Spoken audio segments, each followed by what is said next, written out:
Hello and good morning, welcome to, or good afternoon I should say, welcome to week 7 of our question and answers sessions. And we will notice that Susie and I are a little bit more rugged up today. It is the start of winter today, first day of winter. Definitely feeling that cold. Yeah, we can definitely feel it. I was just saying to Susie though, I think that's a good reason then to stay inside and do the exercises at home inside. In the warmth, you can be nice and warm inside, you don't need to worry about the cold. And getting outside for a walk. Definitely. Definitely enjoy some warmer climates inside.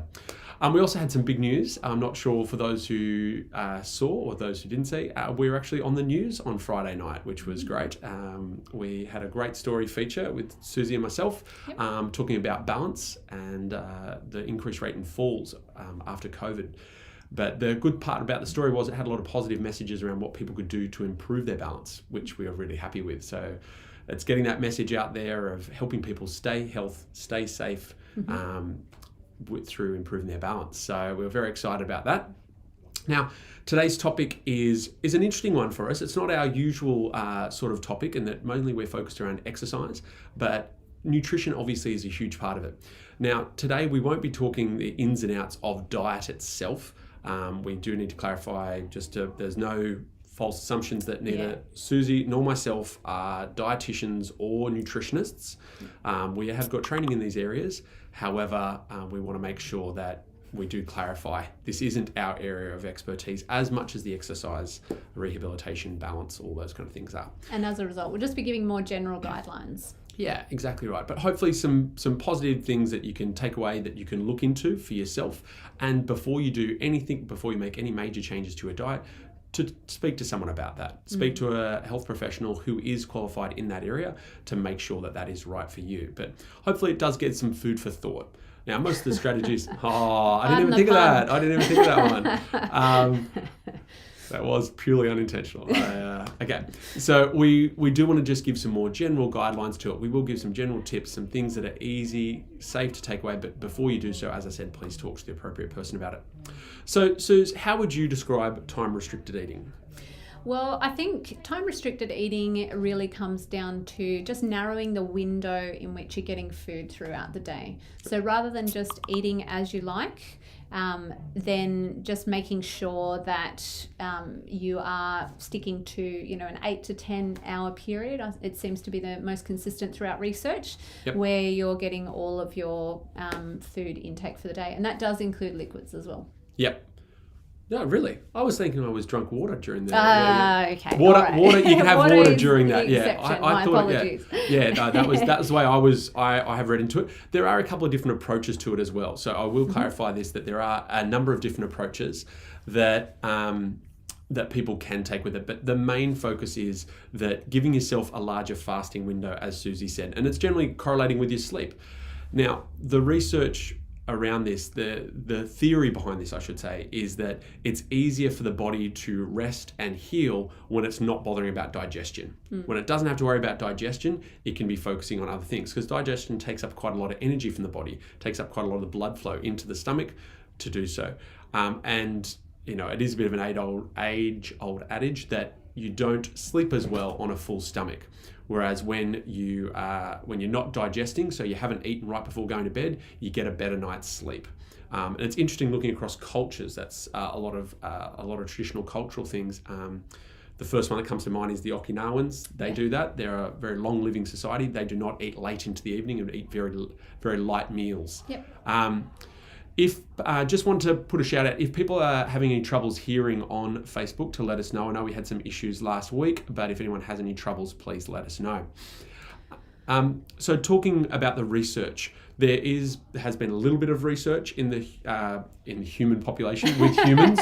They tend to start research in all aspects of healthcare with animals, and so there's more research when it comes to time-restricted eating on animals such as mice and even fruit flies.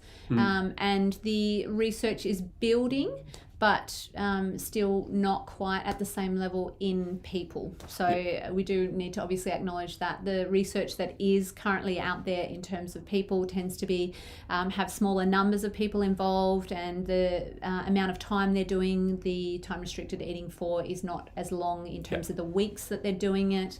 And sometimes as well, there's no control group. It's good to have a group of people who are comparable to the people that you're trying to make a change in, just so that you can say, well, it actually did change. It wasn't just a consequence of time going on. Yeah. So although the research is small, the evidence that they have got, the preliminary evidence they have got, is quite good. So it's quite promising. We do just want to clarify that.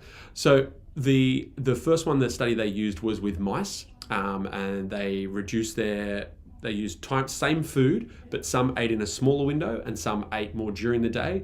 And what did they find, Suze? So they found that regardless of the fact that the mice ate the exact same amount of food and the same intake of calories or kilojoules, whichever way you want to refer to it, that those that were on the time-restricted eating actually had some really positive health benefits. So they didn't actually end up getting sick, but the ones that ate all around the clock, so they were given the liberty of choosing when they wanted to eat throughout that entire 24-hour period, they ended up getting sicker.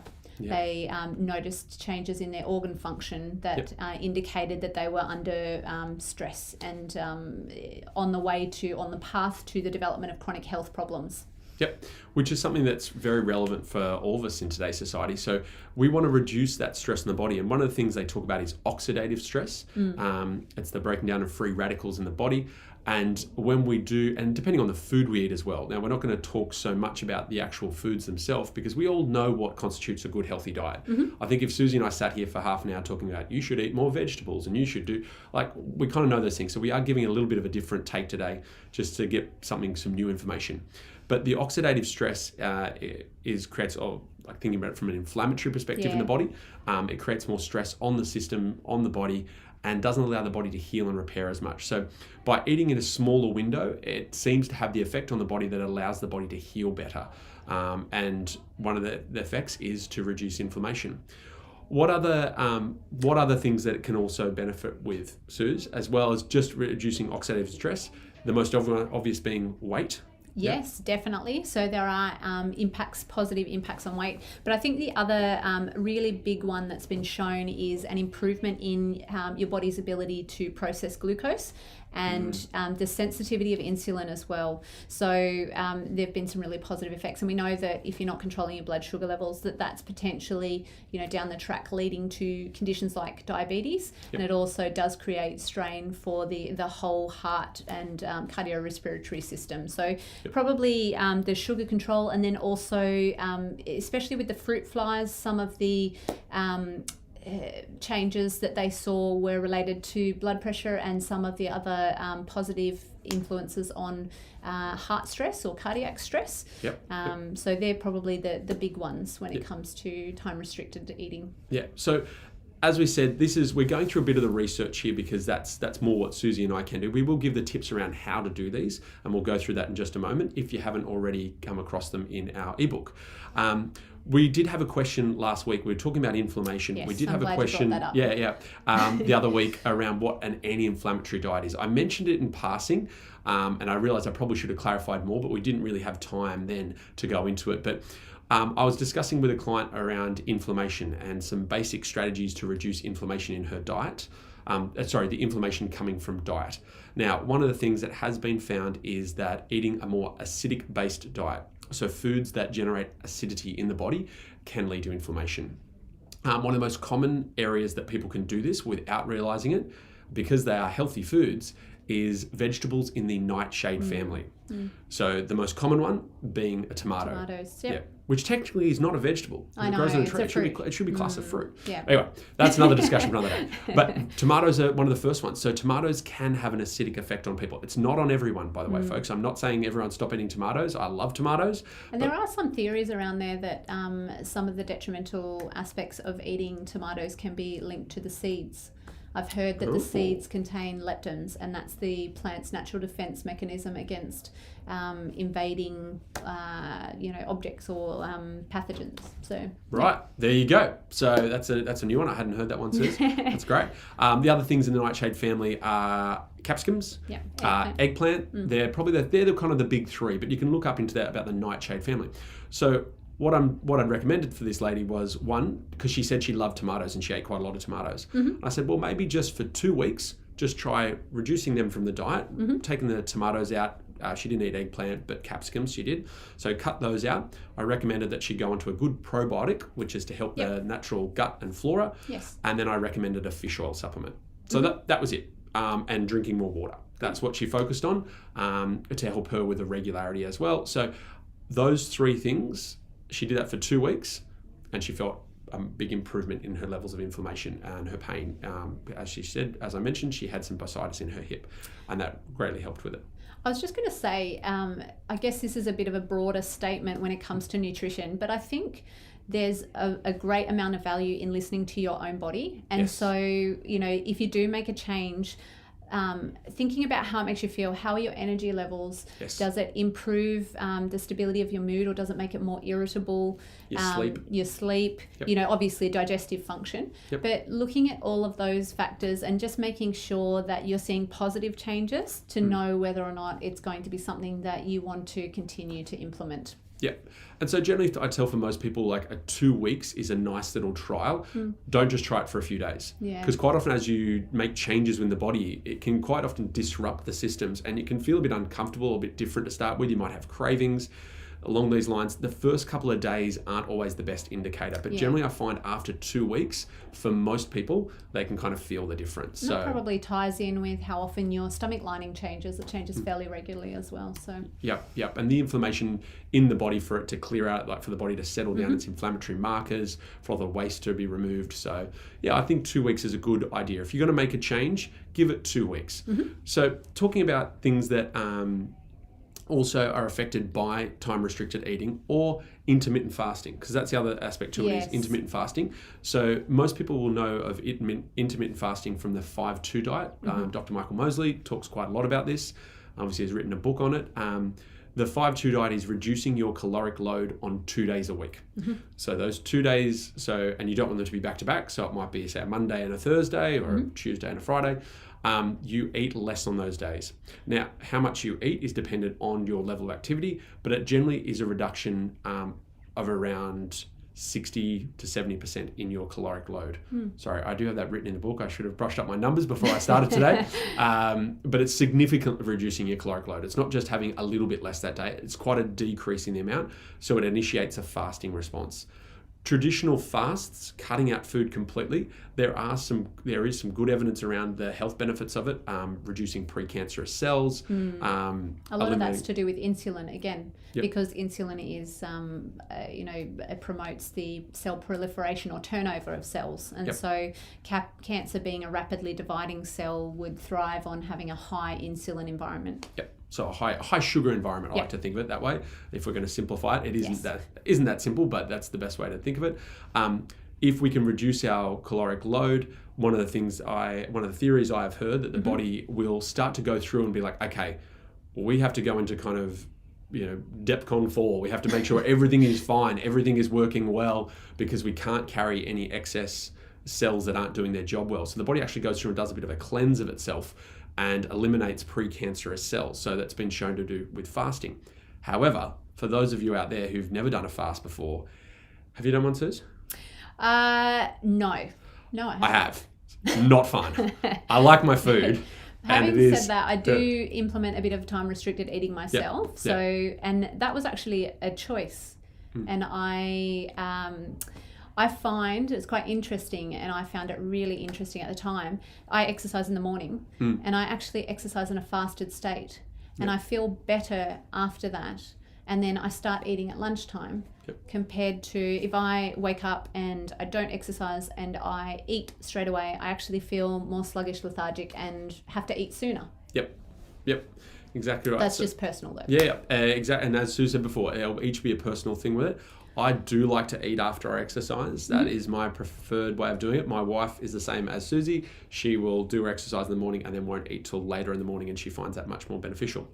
But going back to it, the reason I compare traditional fasting, which is no food at all, just drinking water, or I've done a juice cleanse as well, which is similar lines, it's really hard. That's probably why they got rid of my sister did the 48-hour famine. Yeah, I remember doing that anymore. I remember doing the 48-hour famine. You got to eat like a lolly, like a barley sugar or something like that. Barley lollies, that was it. I remember doing that as a child. But it is really hard. So there's a bit of mental discipline to it as well, but I think for most people, for sustainability and a lot of the benefits of these diets, you can mimic them with some intermittent fasting, with some time-restricted eating, where you're just taking it back a bit and doing it over a longer period of time. It's much more sustainable for people, and you're still getting the benefits of it. The results around this from the research, as we've discussed, are still really promising.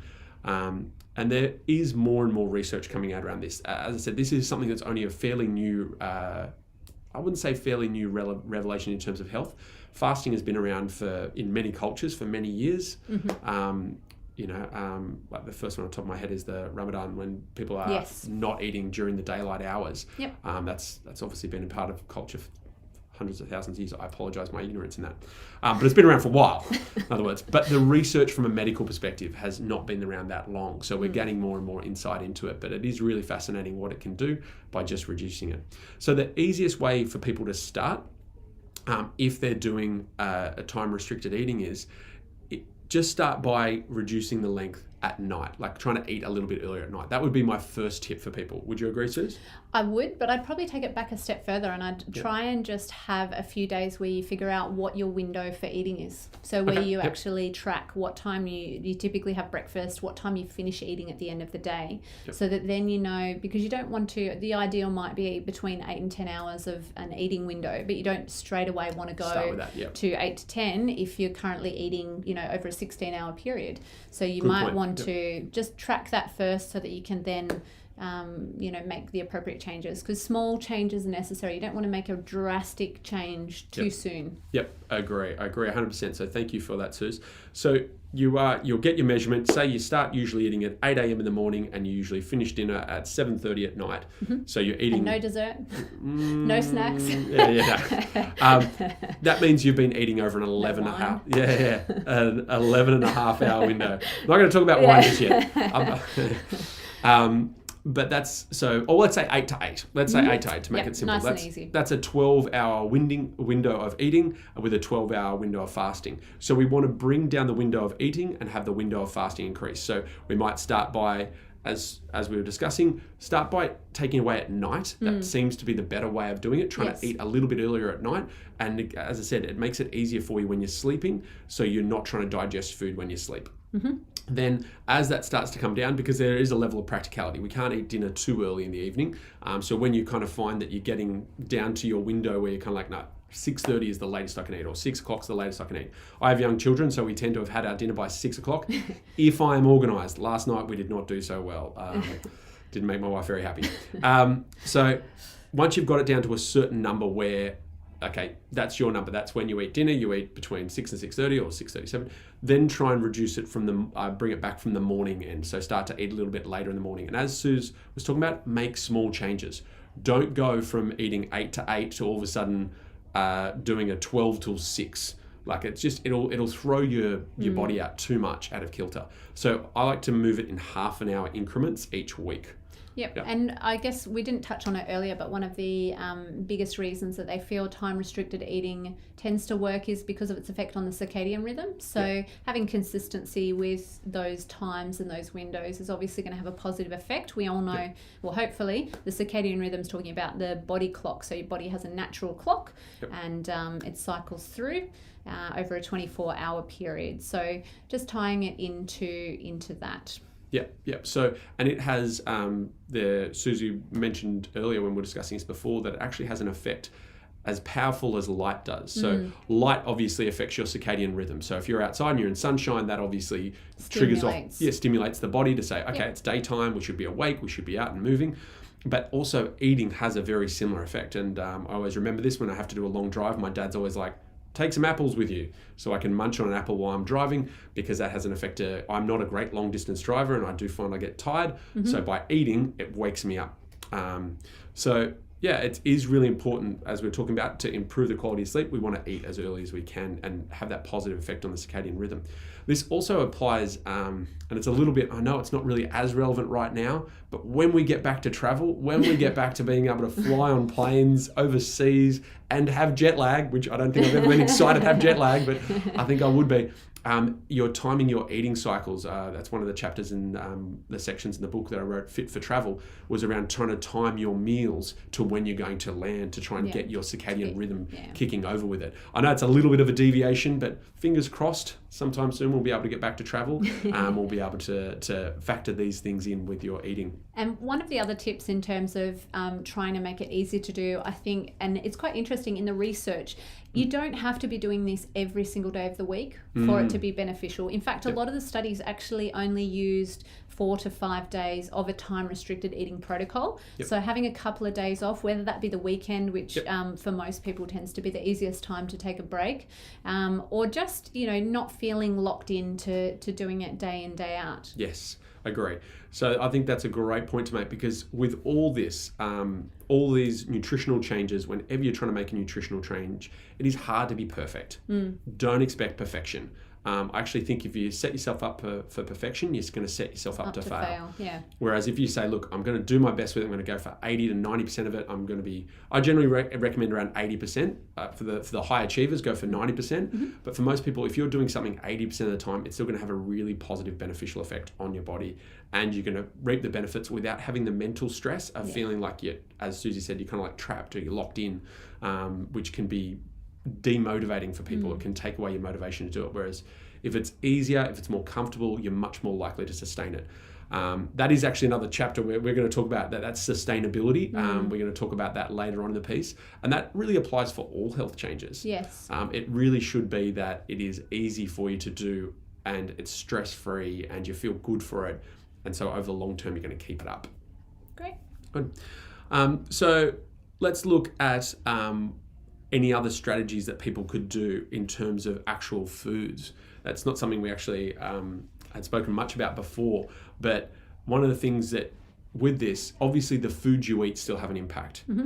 Highly processed sugary foods are not going to be your friend when doing this, because they will, as Susie said, spike your insulin levels, which then has an effect on it. So generally I find if you're eating a more slow burning fuel, or lower GI. Lower GI. So if people don't know, it's a glycemic index. It's how quickly you spike. So something like if you had a look on a chocolate bar wrapper, it'd have the same amount of, say, carbohydrates or glucose as something that's, say, maybe like a bit of fruit, but the fruit would have a much more slow burning because it's got more fiber, which takes the body longer to break it down. Or something like a more complex carbohydrate, like a sweet potato, which is going to have a slow arc, a slow release to the glucose. So if you are trying to reduce your foods, snacking on sugary foods won't help you. I know that seems like a really obvious point, but I do feel that it's still an important one. So looking at, and also more fat-based foods, which are a little bit more, I don't want to say controversial, but I know fats are still considered by a lot of people and a lot of different views as kind of bad foods.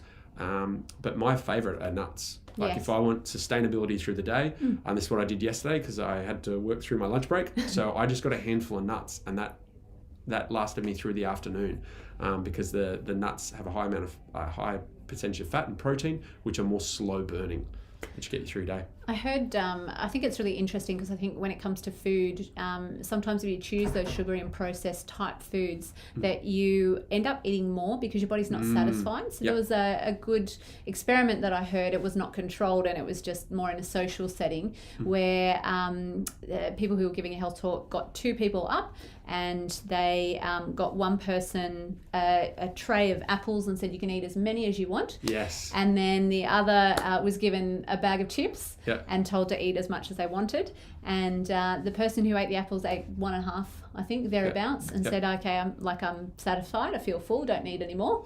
And the person who had the chips went through the first bag and was asked if they want more, and I think the answer was yes. Yeah. So Yep. you know what I'm referring to. Yeah. I'm thinking about it. I remember. I think we were both here at the conference while I was talking about it. Yes. I was just thinking Friday night, because we did have a poker night on Friday night, and I have to say that I did eat quite a few chips, but felt for it the next day. So I by no means am I perfect, and I can assure you that I can assure you that Susie's not perfect either, but more perfect than me. Definitely I don't know about that. But definitely, if you're eating more whole foods, it makes this a lot easier. When I say whole foods, we're talking yes, your fruits, your vegetables, eating more complex carbohydrates. You're not eating highly processed foods or highly sugary or fatty foods. When I say highly fatty foods, we think of like the trans fats, some chips, things like that aren't not good healthy quality fats. Like not like avocado and nuts and So avocado, nuts, olive oils on salads, things like that. Great. Now, we do want to put it out to questions. We want to make sure that people are giving a chance to ask any questions there.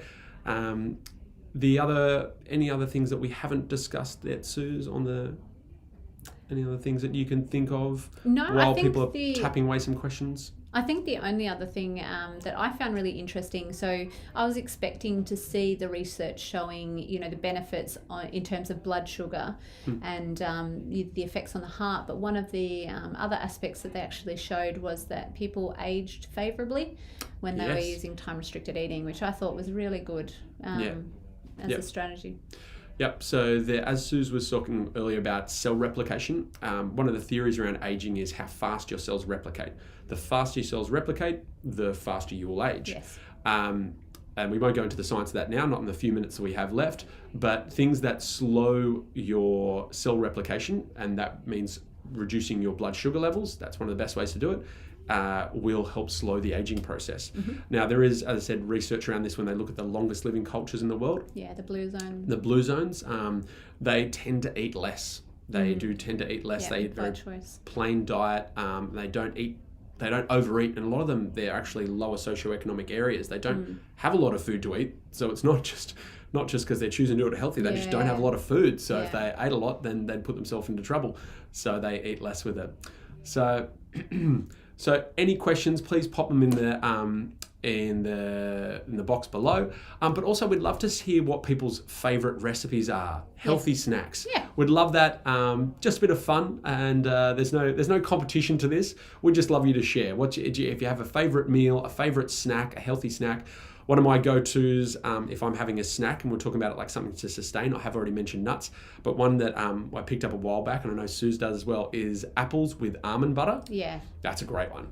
Simple, easy. That's a great snack. I love celery and carrot sticks with hummus as well. Yeah. Any from you, Suze? Any favourite snacks that you think good, healthy snacks to get you through the day? I don't get too creative with my snacks, to be honest. I just go for a piece of fruit or some nuts. But I must say my go-to easy dinner is...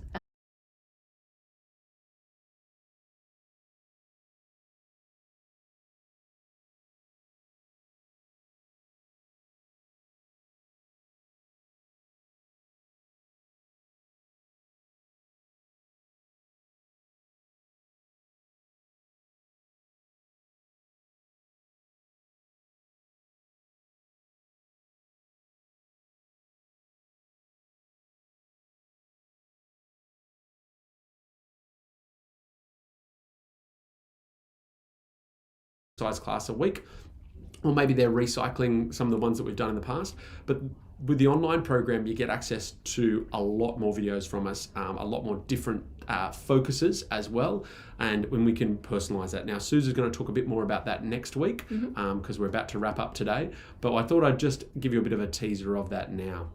The other thing, as I said, if you do have any other questions, please pop them in the box. We'll try and get back to you.